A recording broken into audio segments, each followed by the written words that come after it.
আজকে আমাদের আলোচনার বিষয়বস্তু হলো ট্রিগার ফিঙ্গার।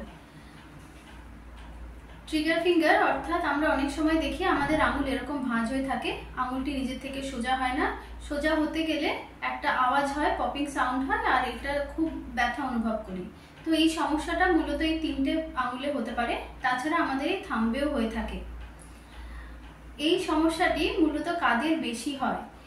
মহিলাদের বেশি দেখা যায়, যাদের গাউট বা আর্থারাইটিস আছে তাদের দেখা যায়, যারা হাতে প্রচন্ড জোরে বা চাপ দিয়ে কাজ করে তাদের এই সমস্যাটা বেশি হয়, এবং ডায়াবেটিক পেশেন্ট যারা তাদের এই সমস্যাটা হওয়ার খুবই সম্ভাবনা থাকে। আজকে আমরা কিছু ঘরোয়া পদ্ধতি আলোচনা করব, যার মাধ্যমে আপনারা এই সমস্যা থেকে উপকার পেতে পারেন। তো প্রথমত আমরা দেখব যে আমাদের কোন আঙুলে এই সমস্যাটি হচ্ছে।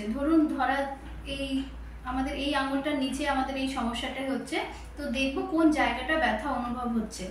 এইখানটাও হতে পারে, অথবা আমরা একটু ভালো করে দেখবো আমাদের হয়তো হাতের নিচের দিকেও, এই জায়গাতেও, এই অংশেও কোনো জায়গায় ব্যথা অনুভব হতে পারে।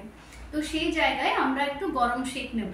গরম সেক শুকনো সেকও হতে পারে বা জলের সেকও হতে পারে। তার সঙ্গে আমরা সেই জায়গাগুলোতে, যে জায়গাগুলোতে আমরা ব্যথা অনুভব করছি, সেই জায়গাগুলোতে আমরা কিছু বডি লোশন নেব বা ক্রিম নেব, নিয়ে এই সব জায়গাগুলোতে মাসাজ করব। নিচ দিয়ে যদি ব্যথা নিচের দিকে থাকে নিচের দিকেও করব, যদি ব্যথা হাতের পিছনের দিকে থাকে এই অংশেও আমরা এরমভাবে ঘুরিয়ে মাসাজ করে নেব। তারপরে আমরা প্রত্যেকটা আঙুল এরমভাবে জোরে প্রেস করে ধরে রাখবো। 10 কাউন্টস করব, 1 2 3 4 5 6 7 8 9 10। প্রত্যেকটা আঙুল এরমভাবে ধরে ধরে প্রেস করে আমরা এই এক্সারসাইজটা করব। তারপরে প্রত্যেকটা আঙুলকেই আমরা এরকমভাবে স্প্রেড আউট করে ধরে থাকবো, আবার ছাড়বো, আবার ধরে থাকবো, আবার ছাড়বো।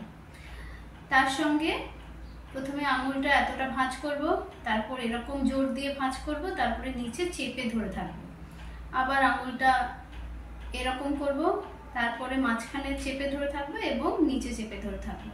তো এই কয়েকটা এক্সারসাইজ যদি আপনারা বাড়িতে করেন, হয়তো আপনাদের এই সমস্যা থেকে আপনারা বেরিয়ে আসতে পারবেন। আর এরপরেও যদি আপনাদের সমস্যা থেকে থাকে, তবে অভিজ্ঞ ফিজিওথেরাপিস্টের কাছে গিয়ে ফিজিওথেরাপি ট্রিটমেন্ট নিতে পারেন।